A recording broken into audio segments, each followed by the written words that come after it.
Okay, hello everyone. Good evening everyone. Welcome to our program tonight. I'm Roger Kempler, board member of the Laguna Beach Historical Society. It's great to have you here. We have a few empty member seats, but they're empty, so if people want to come forward, people on the side or people in the back, there's a few seats up front. Feel free to come up front. I want to thank Matthew Papish, who put together this fine local history video, and also played and composed a lot of the music.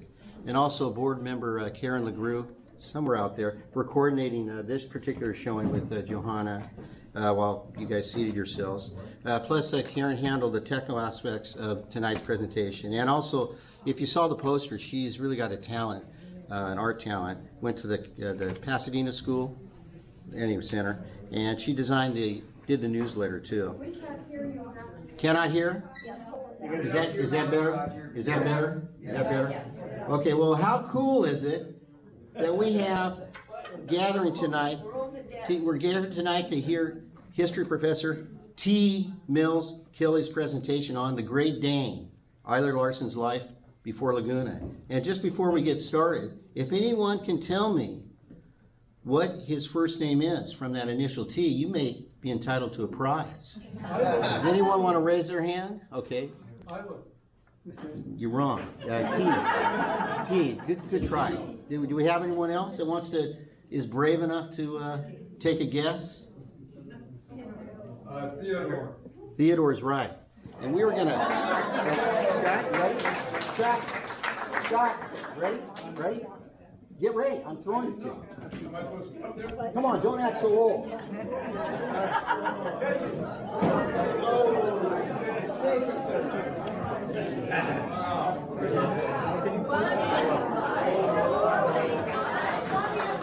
I thought that would be a nice gift in keeping with the upcoming holiday.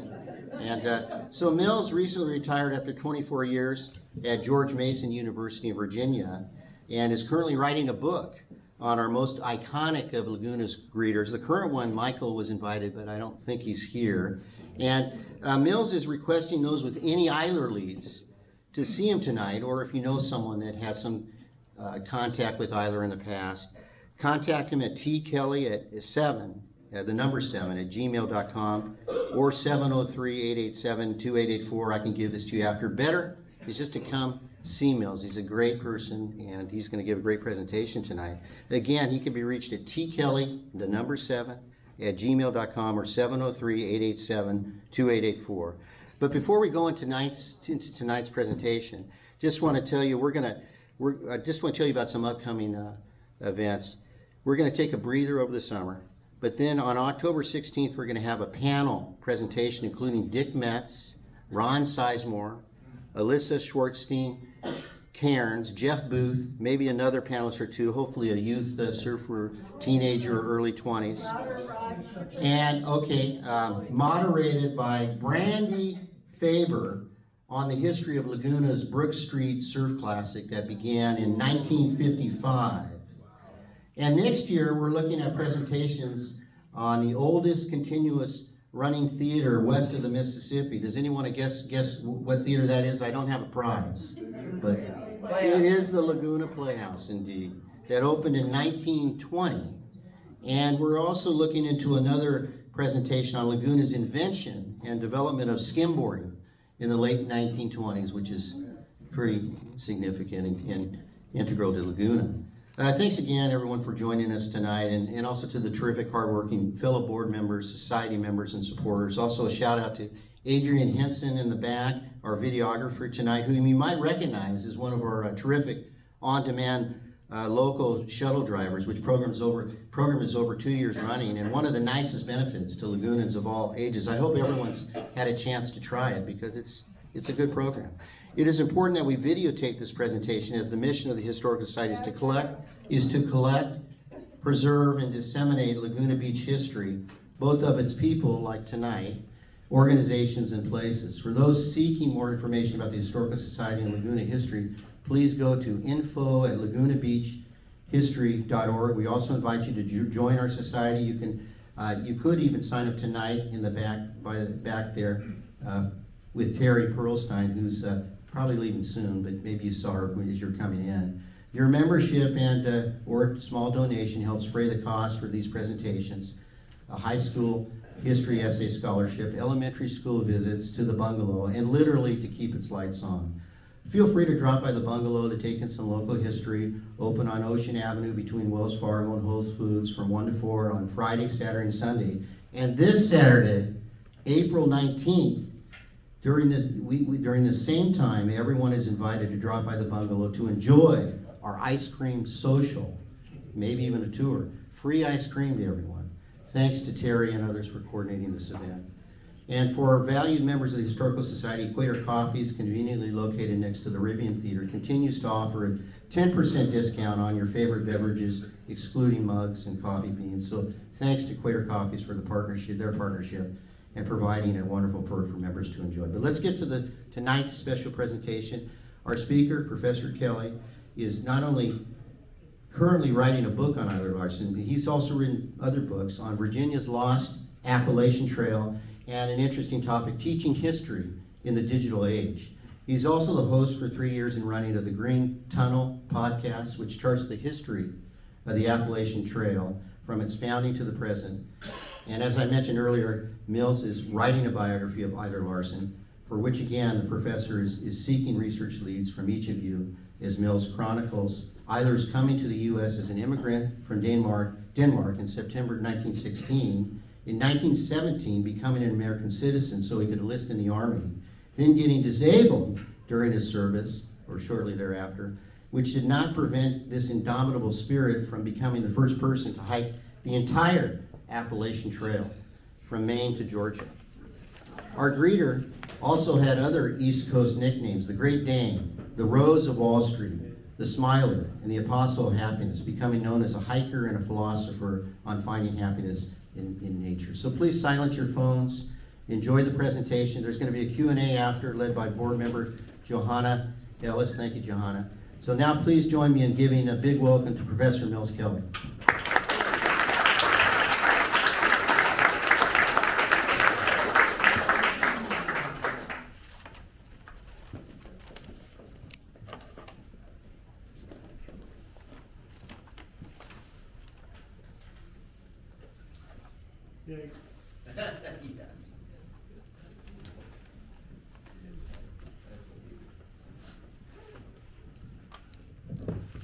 I can't lean over like that, so I'm going to hold the mic. So thank you all so much for being here tonight. I really, really appreciate it. Coming out on a beautiful evening to talk about Eiler Larsen and his life before he became a Lagunan.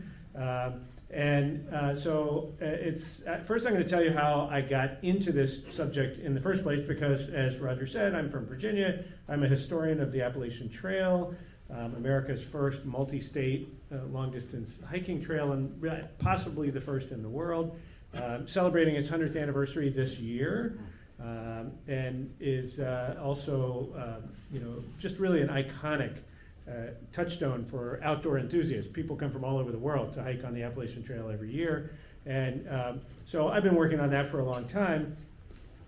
And let's see, is this going to advance? No, so I'll go this way. So archives, if you're a historian, an archive is a really dangerous place. Because when you're in an archive and you're working on something, rabbit holes open up in front of you, just like Alice, And so here's my rabbit hole. And I was researching a book on the history of hiking the trail, and so this was 2016. And I'm glad to say that I just 2 weeks ago sent off the manuscript for that book. I got diverted by, first COVID, which was a diversion for all of us, and then I got diverted by the book that Roger mentioned called Virginia's Lost Appalachian Trail, and I ended up doing that first, and then I just sent off the manuscript called A Hiker's History of the Appalachian Trail. But while I was doing this research, I was in the archives of the Potomac Appalachian Trail Club, and just a little interesting side note about the Appalachian Trail, it's the only national park maintained entirely by volunteers. There are 33 volunteer clubs that maintain the trail that put in approximately 200,000 hours of volunteer time every year. More this past year because of Hurricane Helene, which really wrecked the whole southern portion of the trail. But so I was working in the archives of the Potomac Appalachian Trail Club, and I was looking at some old scrapbooks. And I had to explain to my children what scrapbooks were. And I had to also show them once how to fill out a postcard. They were like, wow, that's kind of cool. But so I found in a scrapbook there was this photo. And I saw that photo. It was 1933 when the only people who looked like that were, as they would have said then, hobos or communists. Those were sort of your two choices for that look. And because, in the 30s, having a beard and long hair was really unusual. And but so mostly, I looked at that photo and I thought, I like that guy.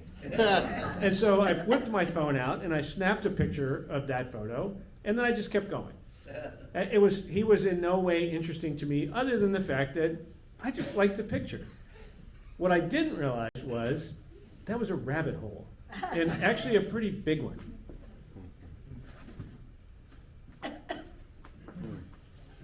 Because I kept finding Eiler in various archives. He kept popping up like whack-a-mole, and he was just there. And so finally I did what any good historian would do. I Googled him. And then I went to his Wikipedia page, because who knew he had a Wikipedia page? I was like, wow, that guy was kind of famous in California. That's really interesting. And he lived there for a long time, because look, he's really old in that photo. And so I read in 2016 the Wikipedia page was not as filled out as it is today, but it hit most of the high points. And so I thought that's kind of cool. But so here's an example of the rabbit hole just getting bigger and bigger. See, we have a historian in the room. He's laughing because he's been there, right? And so this is a letter that was in the archives of the Appalachian Trail Conservancy, which is the organization that oversees all of those volunteer clubs. And in this letter, he says, I expect to take the whole Appalachian Trail from Mount Katahdin in Maine to Georgia during August, September, October, and November. And, okay, this was in 1930. The Appalachian Trail was not completed until 1937. So he was proposing to hike, and he was proposing to start in Maine, which is much harder, because you start at the summit of Mount Katahdin, and that was, Maine is the wildest part of the whole trail, and it was the part that was not finished. And so I thought, that's nuts. And then I looked at the name, and it said Eiler Larsen, and I thought, oh, that's the guy in the photo, and the guy with the Wikipedia page. So, this rabbit hole just keeps getting bigger. And if you're a historian, it is your professional obligation to stand at the edge of the rabbit hole and peer down inside to see what's there. And 98% of the time, you step away from the rabbit hole because you have all this other stuff you're supposed to be doing instead of trying to find out more about this guy. And so I stepped away, but I kept but I fell into a different rabbit hole, which resulted in Virginia's Lost Appalachian Trail.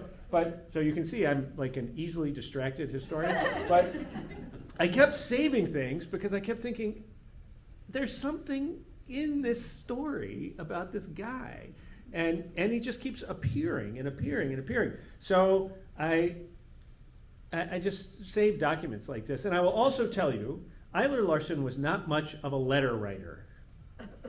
I have 11 letters that he wrote, and I have been in archives from Maine to Georgia, all the Appalachian Trail clubs, trying to track him down.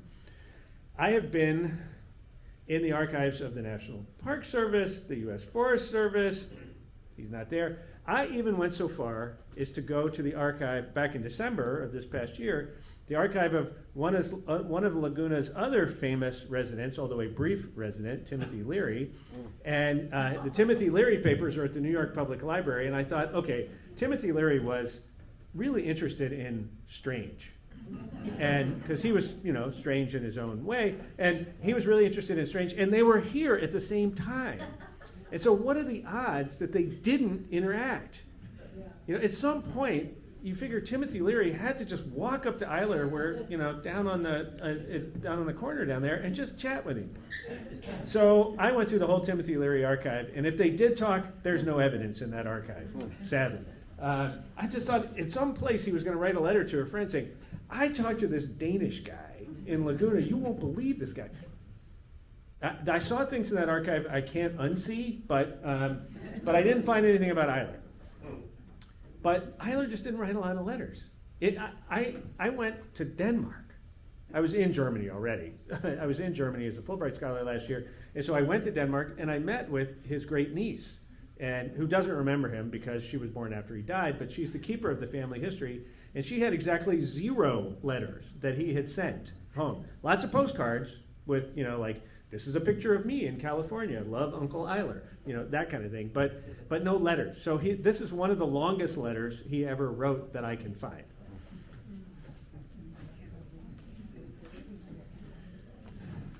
So let me tell you about his life before Laguna. So he was born in Aarhus in 1890.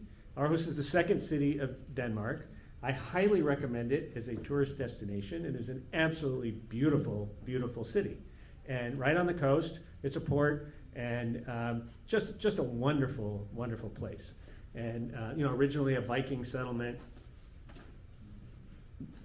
And Eiler loved to tell people that he grew up in the poorhouse, and that's true. He did. There it is, the poorhouse of Aarhus. What he didn't tell people was that his father was the manager of the poorhouse. So he liked to let people think that he had grown up poor, when in fact he was quite middle class. And he went to the best gymnasium in Aarhus, where he learned several languages, but that's where he grew up in Denmark. So if you're curious, that was his home, was that poorhouse. It's now a police station. From Aarhus, after he graduated from the gymnasium, he took a job with a Danish lumber company, and he went to work in the farthest reaches of Siberia, where it says Ulan-Ude near Lake Baikal. It was a little tiny village close to there, and he served as a factor for this Danish lumber company, checking their shipments, which would then get loaded onto the Trans-Siberian Railroad and shipped back. And this is one of the spectacular portions of ecologically and geographically spectacular portions of Siberia. Kind of cold, but kind of windy, but lots of mountains. And if you've ever been to Denmark, there are no mountains in Denmark. There are barely any hills in Denmark. And so he told people later that this is where he fell in love with hiking in the mountains, was in the mountains of Siberia. And so on his days off, he would just go wander off into the forests. And so he lived there for just a couple of years, because he had to come back to Denmark for his compulsory military service. And so there he is with the red X between his feet. I got this photo from his great niece. Wow. Looks a little different from the Eiler that you're used to seeing around here. So he would have been in his probably young 20s at that point. The photo was undated, but he would have been expected to have done his military service before age 22. And it was just a year, and so he did his compulsory military service in Denmark, and there he is with some of his buddies. And you can't tell how tall he is in the photo because he's seated. Every other photo I have of him, he's standing. For reasons that I absolutely have no understanding of, when he finished his military service, he went to South America. And he told people that he hiked in the Andes, and that, among other things, he followed the path that Darwin took while Darwin was wandering around in the southern reaches of South America, that he had read about Darwin's wanderings, and he wanted to sort of retrace what Darwin had done. Did he do that? I don't know, but this is what he told people he did. And he ended up in Valparaiso, which at the time was the most beautiful city in Chile. It's a little depressed city at the moment, but it was known as the jewel of the Pacific. And he had a job as a gymnastics instructor at the YMCA.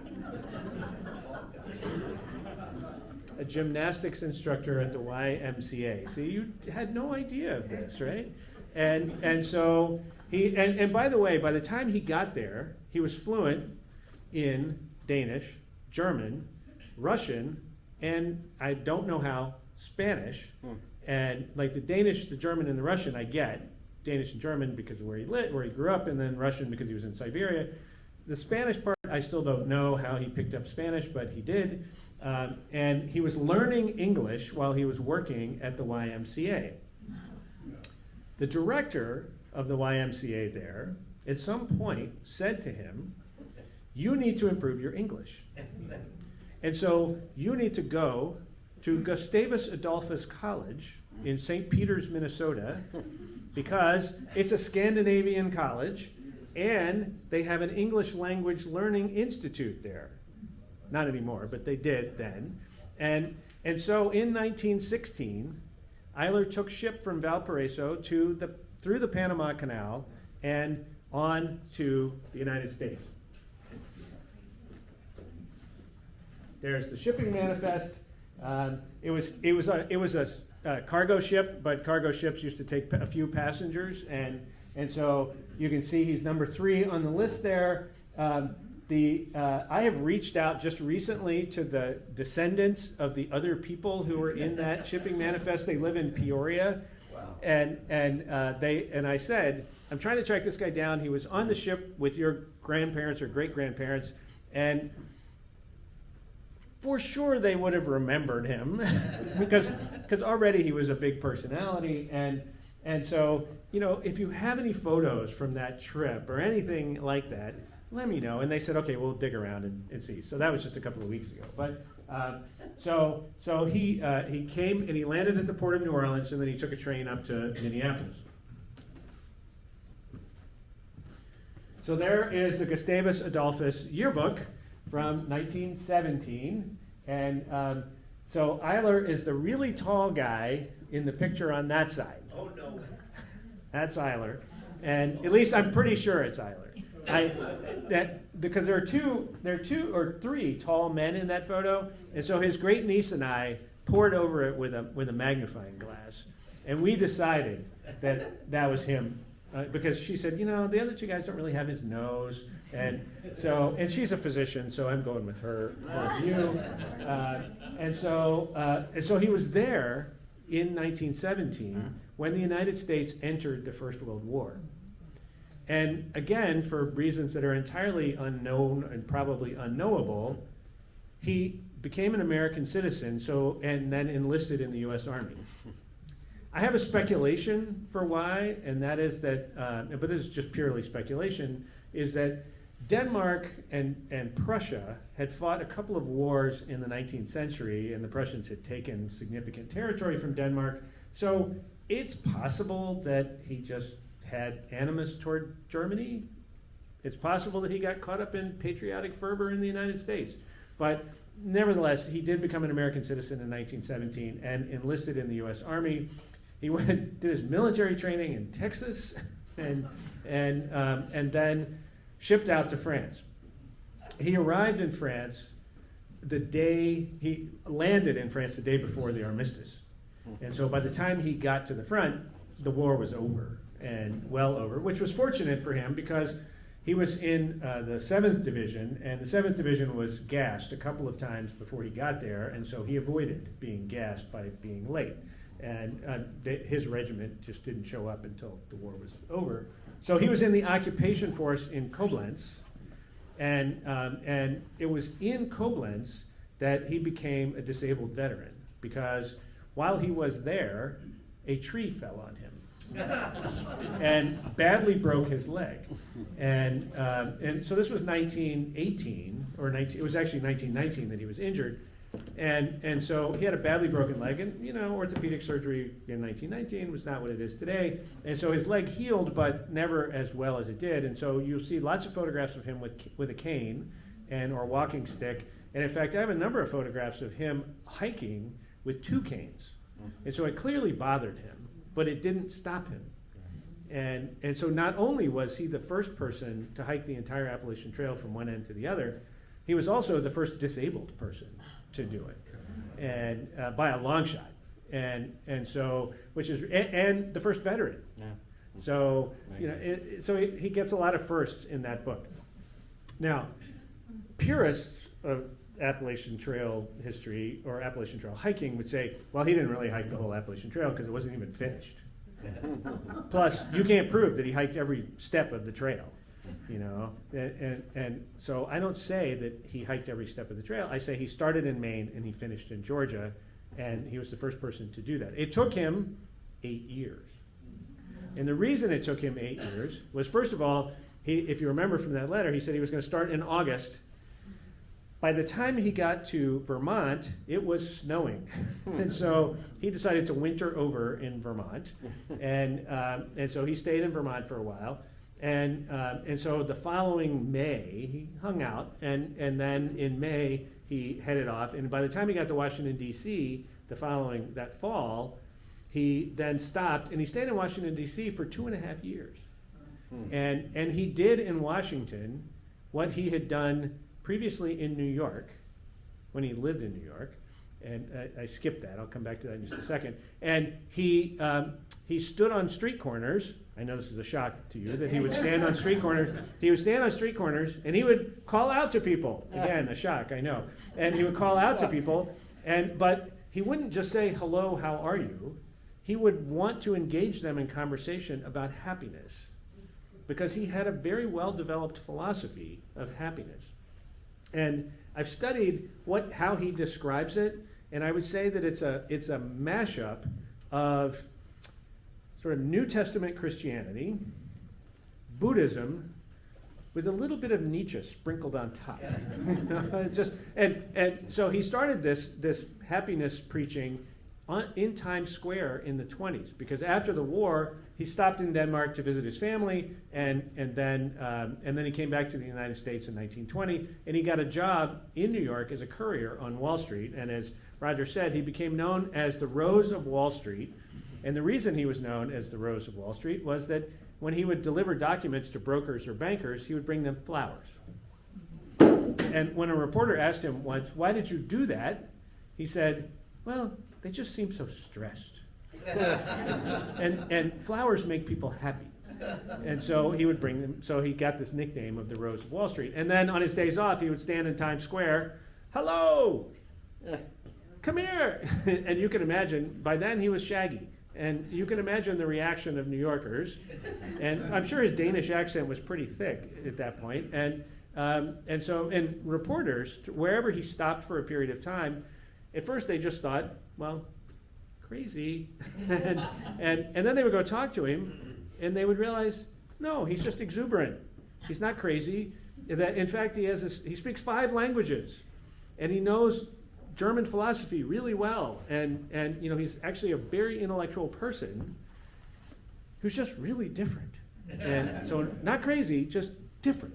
And so that was different. Pardon? I was just repeating the word different. Yeah, just very different, very different. So anyway, he stayed in New York until 1930, when he embarked on this hike. And he also began his career as a gardener in New York, because he lived after he did get fired from his Wall Street job. Finally, he said he spent too much time talking to people on the street and not enough time delivering important messages. So he got fired, and so he got a job as a groundskeeper at an estate in the Hudson Valley. And that's where he learned his as he used to tell people around here, I'm the world's worst gardener. And so that's where he began his career as a bad gardener. But he also helped build the Long Trail in Vermont, which was the precursor to the Appalachian Trail. And in 1940 was given the Long Trail Award for his service to the building of the Long Trail. And so he was actually pretty well known in the Vermont's Green Mountain Club at the time.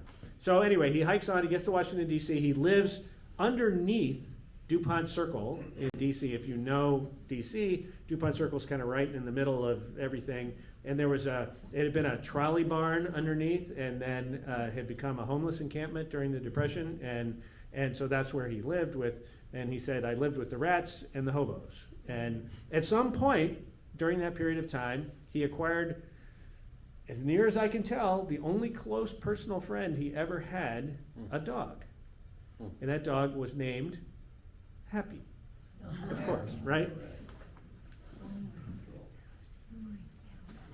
So this is his enlistment information. Forgot to show you that. There's his letter again about intending to hike. So here he is in Vermont. This is my everybody has a favorite Eiler photo. This is my favorite because this photo is from 1930. And so if you think about the photos that you know of him from here, you can see that his act here began in Vermont. And that's a picture of him just hiking on the trail in Vermont. And then this is him mugging for the camera for Vermonter magazine. They did a long profile of him in 1930. Everybody who met Eiler was totally fascinated by him. And they just wanted to understand his philosophy. And he would stop. One of the things that kept him from hiking quickly was he would stop in places and give lectures, public lectures at public libraries, and then later at when the Civilian Conservation Corps was created in 1933, as he was hiking further south, he would stop at CCC camps and give lectures there, and they were all about happiness. Yeah. Yeah, happiness through nature. His philosophy was if you know the Japanese concept of forest bathing, it's very similar. That you needed to be under the trees, you needed to be in the forest, you needed to be in the mountains, because this is where happiness was found, but that the real happiness was inside you, but by being in nature, you would find it. That modern society had alienated us from our own true happiness, and it was in the forest that we would reconnect. So, which the Japanese have a lot to say about. This is also one of my favorite moments. So the Appalachian Mountain Club in New Hampshire and Maine, they maintain a series of huts, high mountain huts in the White Mountains, and the Dartmouth Outing Club also is part of that network, and their archive is really extensive. And so this is one of the logbooks from one of the huts that controlled by the Dartmouth Outing Club.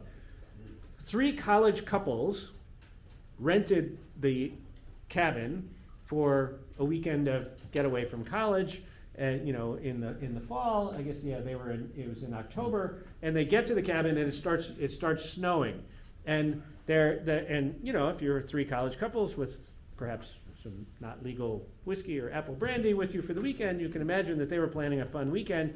And then all of a sudden the door bursts open and Eiler Larsen walks in, covered in snow with his beard frozen, and so they said, we bumped into a long-haired, bearded man who turned out to be a veteran hiker, and so I found him in all these places, people describing him in these ways, and again they're just fascinated by this guy. He had interesting tales of the trail. So a couple of photos given to me by his great niece, the one that was used in the wonderful poster. Also, this is the one on the right, is from Asheville, North Carolina.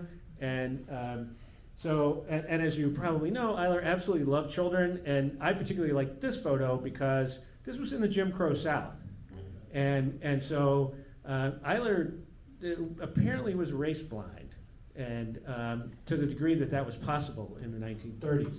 And I also have a photo of him on the Cherokee Reservation. He stopped on the Cherokee Reservation, did a sort of tourist thing called Frontier Days, and so he played a frontiersman in their play. So his career before he was in the pageant of the Masters, he was in Frontier Days on the Cherokee Reservation, just saying.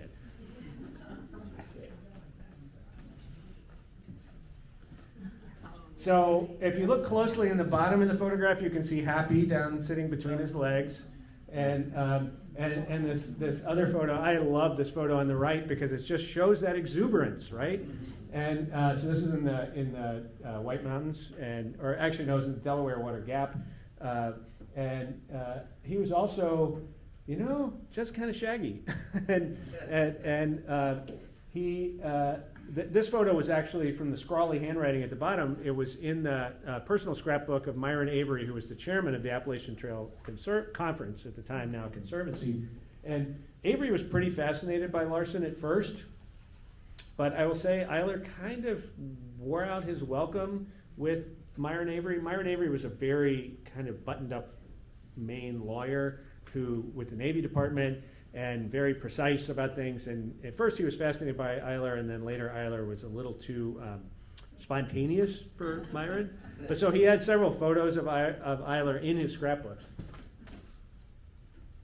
But for me, the most exciting photo that I got from Eiler Larsen in Aarhus was this one. Because Eiler had told a couple of people who related it in newspaper accounts that he had made it all the way to Georgia, which would have made him the first person to get from Maine to Georgia on the Appalachian Trail.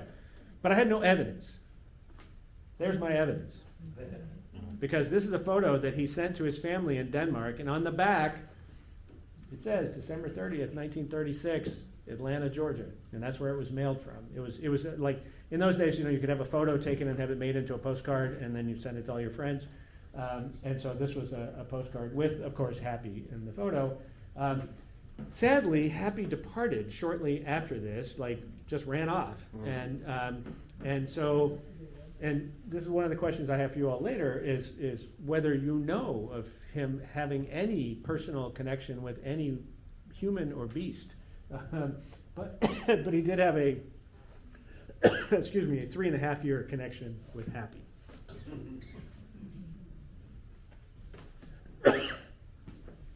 This is the strangest of all the photos that I found.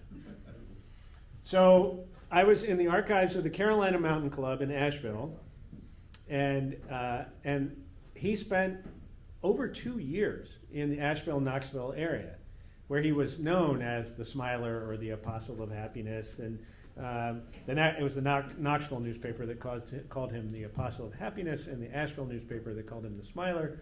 And I looked through box after box after box of stuff to find any reference to Eiler, and I was finding nothing. I'd been there for 2 days, and I was about to give up entirely, but I got to the last box, and it was a box of photographs, and on top was this photo, and it's only about 2 by 3 little photo of Eiler at the cherry blossoms in Washington, D.C. with this little boy named John Beverly Holland Jr. I missed John Beverly Holland Jr. by 3 weeks. He passed away 3 weeks before I found this photo. And I spoke to his nieces. He never married, never had children, and but he had 2 nieces who he was pretty close to. And I spoke to them and said, by any chance, did he ever talk about this? In there? No. but I did send them a copy of the photo, which they were happy to have. But but if you think about this for just a minute, so this photo was taken in Washington, D.C. And I know you can all remember the world in the 1930s. But maybe you can remember what it was like to take photos before digital, and when you had to use film, you remember film, and you didn't have a phone to do it, you had to have a camera, and so you took pictures on your camera, and then when all the film was used, you took the cartridge out, you went to the drugstore, the camera store, wherever, you got it developed, and then you brought it back. This photo was not taken by Eiler, it was taken by John Beverly Holland's family, and so they tracked him down, they got the photo developed, they tracked him down, and then they gave him the photo. So remember, he was living in a homeless encampment, so they found him, gave him the photo. Okay, that's the first point. Second point is that he then put it in his backpack because a month later he took off and started hiking south. He carried that photo all the way to Asheville, North Carolina. I have no idea why, but he did. It meant something to him. And then he gave it to the Carolina Mountain Club after carrying it all the way to North Carolina. Why? I don't know. But so there's like this whole mystery around this photo of why it was so it was meaningful enough to him that he carried it for hundreds of miles in his backpack, and then he just gave it to somebody in a club. And then they thought, oh, we should keep this. And they put it in their archive. So this is just one of these archival mysteries that there's no possible way to answer, but it's a puzzle. So anyway, there's Eiler with John Beverly Holland Jr. at the cherry blossoms, the famous Washington cherry blossoms.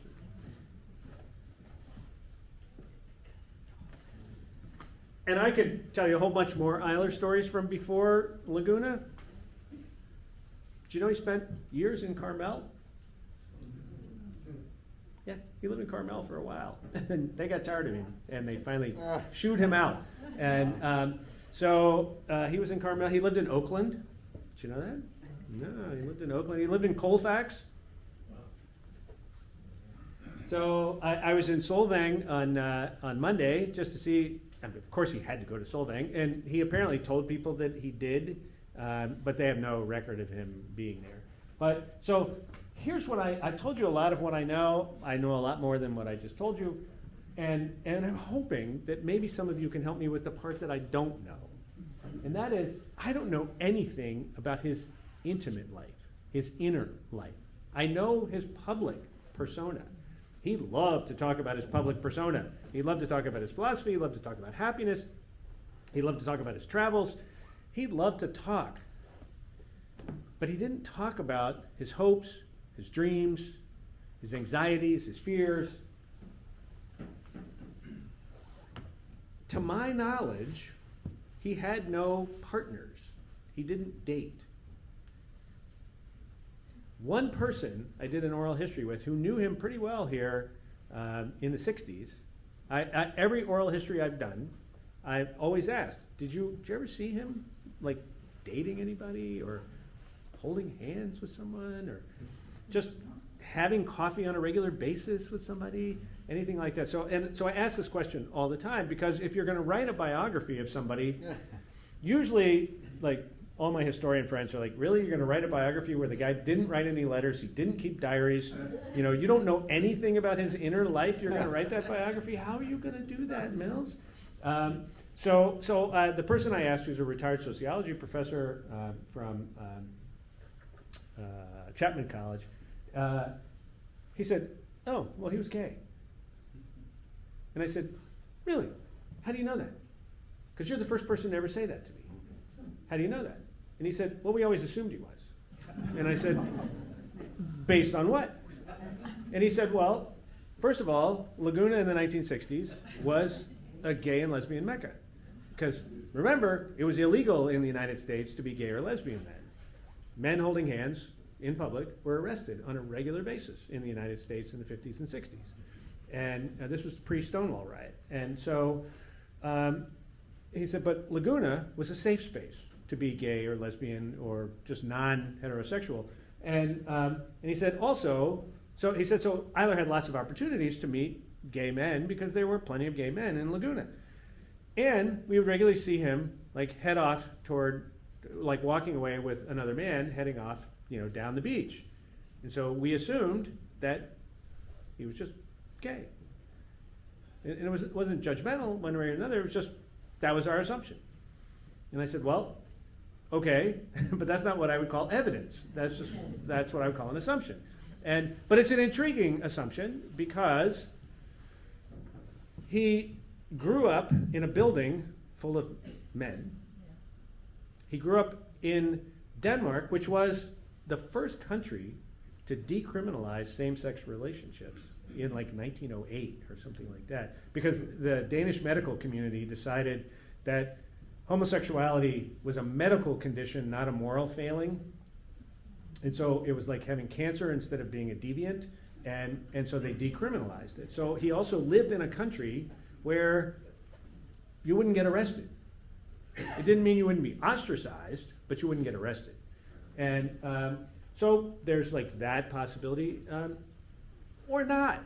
That's the problem. It's like, yes, that you could connect a whole bunch of dots and say, oh well, yeah, he was gay, or not. Like that's a really tenuous chain of connecting points.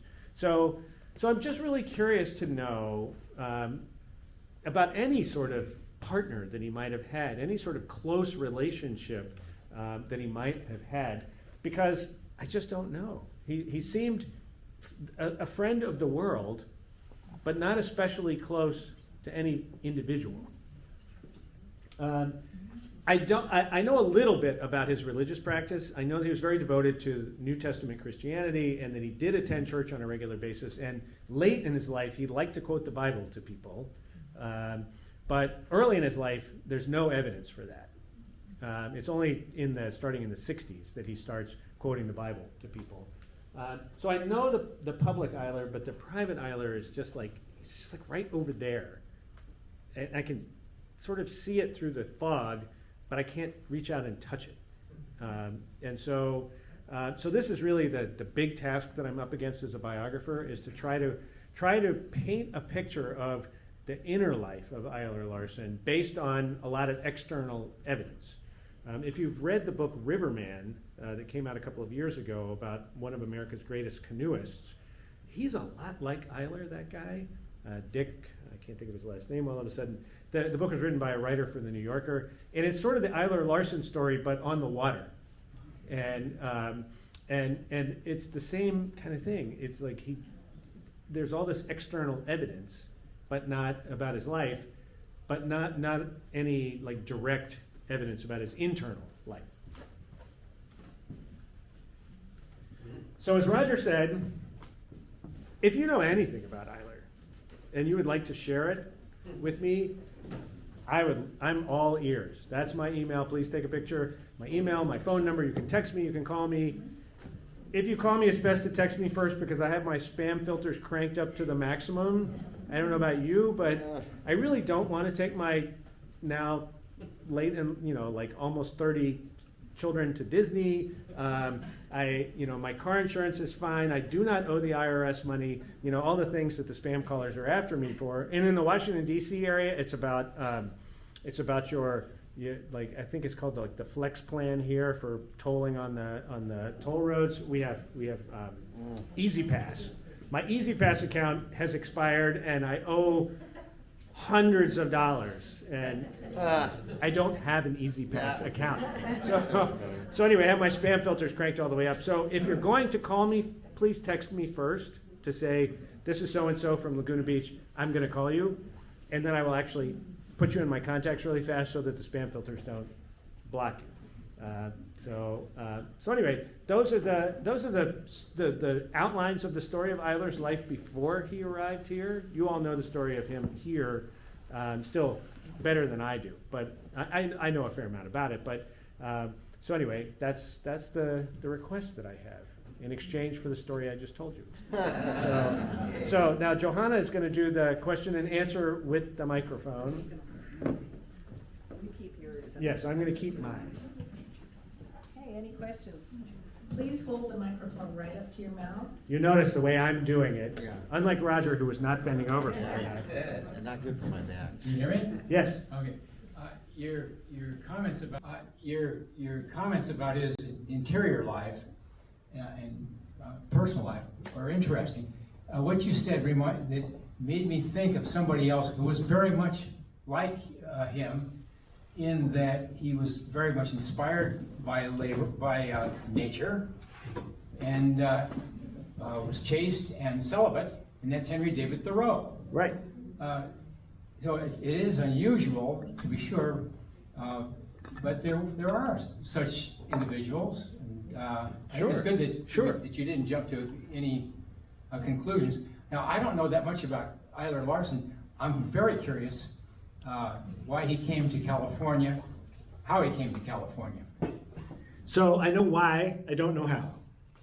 He told a couple of people, but when he finished his hike, he told a couple of people that he was going to go visit his brother. He actually had two brothers in the United States, both of whom were American citizens and both of whom had been veterans of the First World War. One of those brothers returned to Denmark.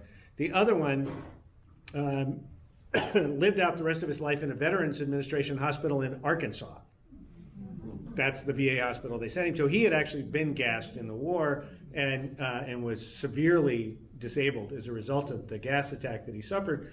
And so Eiler, after finishing in Georgia, went to Arkansas to visit his brother,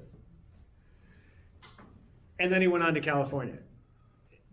I've read a couple of accounts that say he walked across the United States. I'm very dubious of that. It's possible, but I don't have any evidence that he did. But he told a couple of people that he was coming to California because he wanted to get a job with Disney. Because Walt Disney made movies that made children happy. And he wanted to be part of that. And so he wanted to be a voice actor for Disney movies.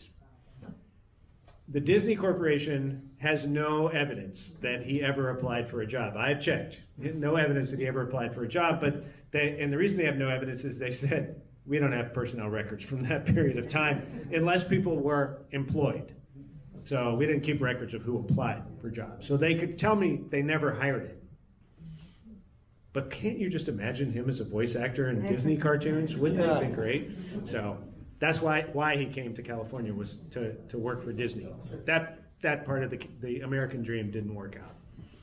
But there are a lot of people who came to Los Angeles to work in the movies who didn't actually get a job in the movies, so he was just part of a big cohort. I'm curious how many people in this room met him or saw him. Yeah, put your hand from up if you afar met. even. Oh, this makes me so happy.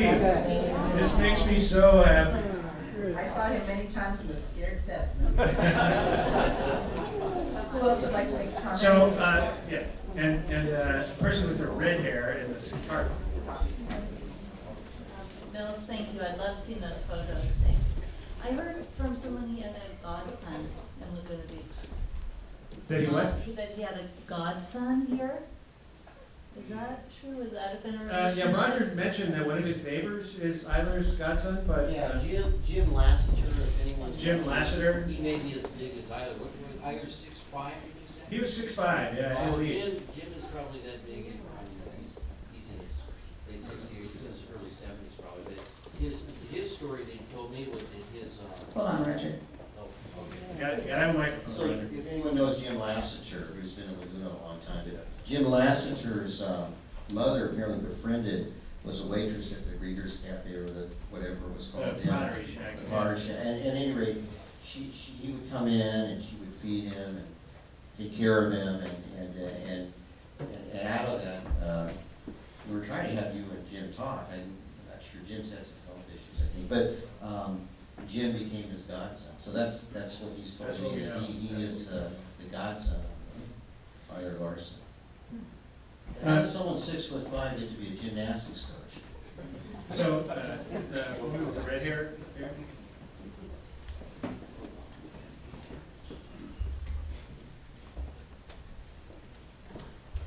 I just had an idea that whoever had done the large sculpture of him in wood might have spent some time with him, unless it was done after his life from photographs. No, it was done during his life, yeah. So yeah, possibly yeah. the artist connection might Right, be a right. way in. And then the Danish connections, I think, isn't quite overlapping in time, but the hotel where he spent the last days of his life as a guest of the Hotel Laguna was then taken over by a Dane named Claes Anderson, who took it over and ran it for decades. Yeah. I don't think they overlapped necessarily, because Claes was running a hotel called a Holiday Inn in Westwood. But I mean, he may have been coming down to Yeah, visit. it's Who possible. knew? Right, and by the way, Eiler had many siblings, and one of his younger brothers was, in the immediate post-war period in Denmark, one of the most prominent politicians in Denmark. He was the Minister of Labor, and then later the Minister of Finance.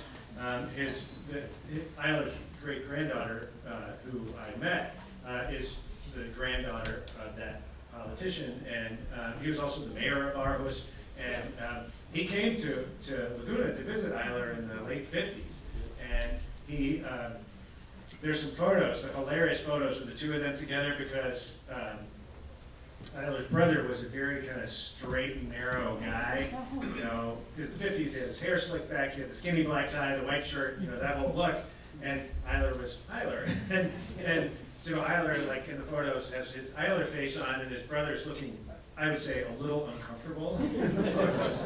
But so Lena Larsen told me that, you know, the family was all, she was born after Eiler's death, but she said, you know, the family was always fascinated by their relative in the United States. And that he was just like this kind of different relative. and so they, you know, they would tell stories about him. And as you probably know, people in Laguna financed him to go back to Denmark in 1967. And the Danish newspapers covered his visit extensively. A grad student in the history program at the University of Aarhus got all of those newspaper stories for me, so I have them all. And I'll tell you, ChatGPT translates from Danish to English really well. I'm not learning Danish, not at this point in my life. So, yes. Wait, we've got a mic right Oh, here. Hold mic on, right we'll here. get you in a minute. Yeah, I just wanted to ask a question and then make a comment. What year do you have him first standing on the corner downtown waving to people in Laguna? So I don't know when he began his greeter act in Laguna. I know that I have him in Laguna in 1947. So that's the first, and that's and I know all his addresses in Laguna, or many of them anyway. And so 1947 is the first time he shows up, and it's actually a voter registration card. Well, I just wanted to comment that I remember when he was on the corner, when he got to know those of us who were regulars at Main Beach, and I'm talking about when I was maybe 5, 6 years old, he went from being nice to us to saying, "Get out of here." The local kids, you know, we kind of come stand around and, you know, want to be part of the scene, you know, but the kids who were from out of town, he was very nice to them. I don't mean to create the wrong impression. He was nice to us too, but there would be a point at which he didn't want too many of the local kids standing around with him on the corner. So he'd say, "You guys get out of here," you know, and it was friendly. It wasn't unfriendly. And then I just wanted to make a comment about your speculation about Timothy Leary. It is certainly an intriguing possibility to think that the two of them would have met or would have talked. But my recollection from those days when the surfers went to being hippies was that I don't think he really liked the hippies. And I'm not saying that he was hostile towards them. I'm just saying that all of a sudden there was all these other guys with beards and long hair around, and he wasn't so special anymore. I mean, it never got to that point. But I mean, I don't think he was very interested in learning more about the other people in town. He just liked the fact that people had expectations of him being there, and he had expectations of the community. The last thing I wanted to say was on your speculation about his personal life. I was a busboy and a waiter at the Cottage restaurant when I was a teenager, and I served him breakfast at times. He was welcome there. I believe he ate free there. And Harry and Art, who ran the restaurant, were a successful out-of-the-closet gay business. They were husbands, and they were very successful business people in town, and were very mainstream in town. And they took very good care of him. I don't say that to indicate, I'm not saying that to suggest anything other than the fact that Laguna was a place where if you weren't the average guy around, there was a lot of tolerance and openness and acceptance and welcomeness. I know that my grandparents and family I grew up in, there was always a welcomeness towards all kinds of people in Laguna, including the gay community. And so I wouldn't speculate about it based on that, but I know that they did have, Art and Harry, going back to the Disney thing, they did have in the lobby of the Cottage restaurant, they had a bunch of commercial artistic photographs of him that were very, very striking. And it was clear that he had attempted to like audition and establish himself as a theatrical character. And I don't know where those photographs are now, but they were, when you walked into the Cottage restaurant, you found out who Eiler Larsen was from his photographs there. So, and thank you for that. And I'll just add one point to the part about his connection to the hippies here in Laguna. So the book Orange Sunshine, about all of that period and the LSD trade and everything. Toward the end, when the big bust happened, it was because when they had that concert in the canyon, and I was reading the book, just kind of fascinated by the whole story, and trying to imagine like how that whole scene could have been possible. But that concert, the person who came out on stage to welcome the crowd was none other than Eiler Larsen. So they asked him, the Orange Sunshine guys asked him to come and sort of bless the event. And so he was first. So he didn't dislike them. He had some sort of connection. Could have just been that he thought, oh, a stage, yay. But certainly my impression was Eiler never met a camera he didn't like. We've got one here, and then we'll get you guys on that side. Oh, can you hear me okay? Yep. Yeah. My name is Greg Abel, and my family's been here for 86 years on my dad's side. Grandpa, Pop Abel, Carl Christian Abel was best friends with Eiler Larsen. They grew up in Aarhus, but they were separated all the time, and he came into. Can't hear you, Greg. Can't hear He came in, I'm sorry, he came here now? Yeah. He came into Laguna, the Danish family came here in 36, so it's been 86 years here.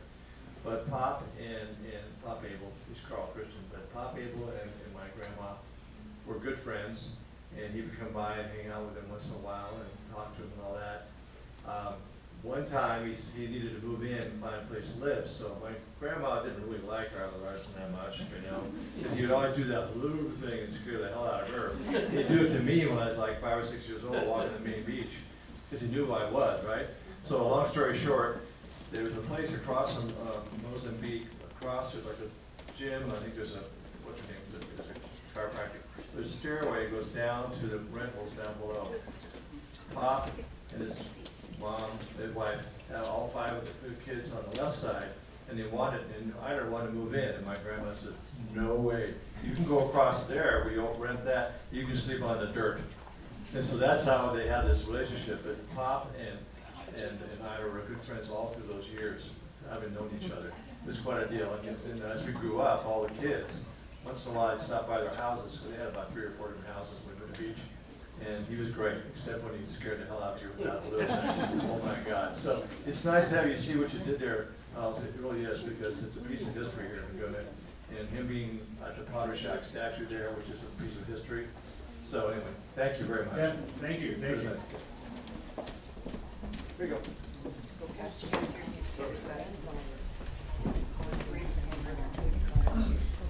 Two quick comments, I guess.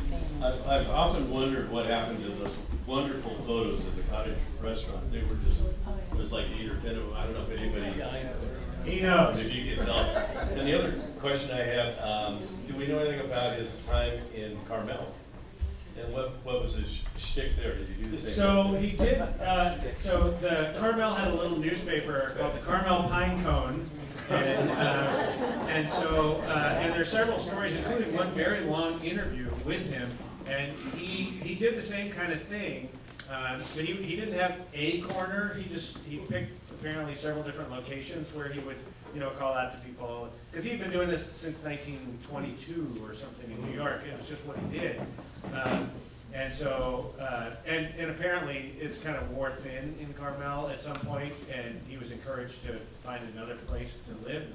And he went to Oakland and then he came here. Yes? Briefly, those photographs were taken in my house. Dr. Ronald A. Green took all those, staged all those. From the cottage? The cottage photographs are now the property of the Laguna Beach Festival of Arts permanent Yes. collection. And they do show them off from time to time. I had a really nice personal showing. There's 13 of them that are nicely framed. Why did he take them? Pardon? Why did he take the photos? Eiler was his gardener for over 15 years, and he was there all the time. And I wanted to ask you if I have been unable to find Dr. Green's family. They left our house, I think, in 1963 or 64, and I think moved back to Spokane. And I always wanted to find descendants, to find pictures, but it might be very interesting. And maybe somebody knows where Dr. Green. I was just reading today one of the items that talked about Eiler's 80th birthday, and it mentioned that Dr. Green and his wife were there, age 90, at that party. So that's kind of cute. But anyway, those photographs really are terrific. We had a great big. Yeah, I've seen pictures of the pictures. Yeah. Actually, Mills and I have been pursuing Tom Lamb, who's over the festival collection, Well, there- to take a look at it. Thanks for. This is really wonderful. More, I want more. Well, I remember being frightened by Eiler many times. You are I was not alone. 7 and 8 years old. One time, my dad and I would go to work together on a houses down here in Laguna. And my dad stopped at the light, and because we were in a convertible car, he rose out of his seat and basically bickered back and forth with Eiler. And Eiler did not like that. You could tell that he was angry that someone else was having that booming voice and trying to compete with him. Now, the same thing happened when Red Skelton came to town, and he had a big show on TV, network show every week. And the two of them... I remember the Red Skelton show.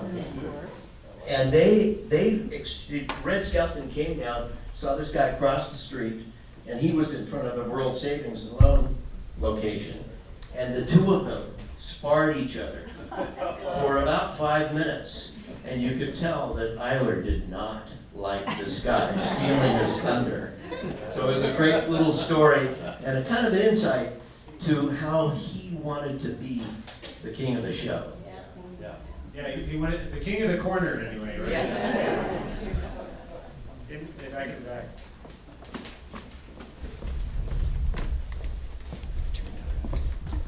Speak right up to it. I can attest that he liked kids. When I was, preschool, I'd be at my grandparents, and Look at your chin. There you go. okay, is that better? Yeah. Better. When I was preschool, I really adored him, and I had never been scared of him. Every time I'd get into town, I'd go, "Where's Mr. Larsen? Where's Mr. Larsen?" And my grandparents would, he took odd jobs and stuff, and I remember him washing windows for them.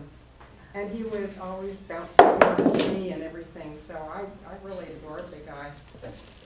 Yeah, and I'd also like to say, one of the really wonderful, somebody that says really wonderful things about Laguna is how the community supported him as, a very impoverished individual, but he wasn't totally impoverished because he had a veteran's pension and a disabled veteran's pension, which was worth more. And it wasn't enough to live on, but it was nevertheless a regular income for him. And so, when he died, he left over $1,000 to the Boys Club here, and it's like $6,000 today. And so he wasn't entirely broke, but he got lots of free meals and places to stay and that sort of thing. And it speaks a lot for the community here. I tried to find out more about his military service. Unfortunately, the National Archives facility in St. Louis that houses military records from anything before the Vietnam War, that record building burned in the 70s, which is why they don't have the Vietnam records there. The Vietnam records are in the Washington area, but so that facility burned, and so his actual service record does not exist because they were all paper records, But his pension record does exist because those were kept in Indiana. Why the National Archives distributes things like this, I don't know, and ultimately don't care. But so his pension record survived, and so I have his pension records, just not his military service records. So the pension records were actually helpful in tracking him because they had to keep track of where they were sending the money. We have just a couple minutes left on the tape, so we're going to take one more question here, and then we're going to stop the tape. Everything else will be off record, but let's say whoever would like to continue to ask questions or walk up to Mills. But let me have this last one right here. Oh, it was just same thing she was saying. I was never afraid of him. He didn't scare me, but a lot of kids were scared of him. But he used to give me penny candy, which wouldn't be a good thing today, I guess. My brandy, he was right. Yeah, imagine a 6'5" shaggy guy with a foreign accent standing on a street corner giving out candy to children. How long would that be allowed? 5 minutes, 7 minutes, something like that. So. Hold on just 1 second, sir. Okay, we're going to just say end this now, and let's give thanks to Mills, and then we'll get the last question.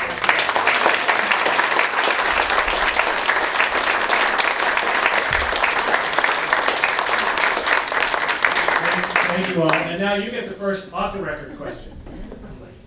It's not actually a question, it's just a point of interest that I don't know if you're aware of. A lot of people think that Eiler was our first greeter, but in actuality, he was our second greeter. First greeter was old Joe Lucas, who greeted the stagecoach. Right. And now we have our fourth greeter, and I don't know if you've met him, but I met Michael. he's a piece of work as well. That might be your next I biography. had a long and interesting conversation with Michael in 2021. Oh, But we had Archer I think number there's a lot more one, than too. four. Archer number one, That was- yeah. yeah. Any other questions here? We've got one back here. Yeah, I was just gonna add, didn't wanna do it during when they were filming or anything, but just add, I'm really interested in what you were saying about him coming to the United States, becoming a US citizen, and then volunteering, going into the Army. I just wanted to comment, 1917, which was the year that he did that, that same year, the United States purchased the Danish Virgin Islands from Denmark, and the Danish people of the Danish Virgin Islands became U.S. citizens. And so I'm just noting, it was a historical context in which there was a real close relationship between the United States and Denmark in connection with the global security picture that was happening at the time. And it's the same year that the U.S. did that, they also granted U.S. citizenship in Puerto Rico, which enabled them to draft about 18,000 Puerto Ricans for the war.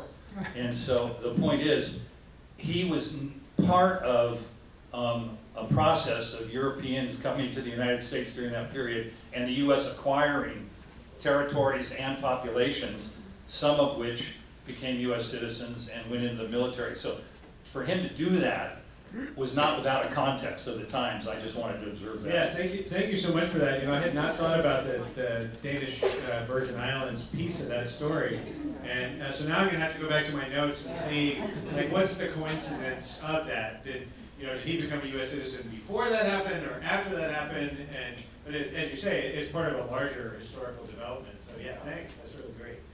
I think Mills will be here a little bit longer. Is that okay? Yeah. Oh yeah. Okay, so you can come up to him and ask him. Is there anybody else who wants to ask a general public question or a comment here before we turn off the mics? Also, I'm in town all day tomorrow, so if you want to have a cup of coffee and tell me something else. Thank you for coming. This is wonderful.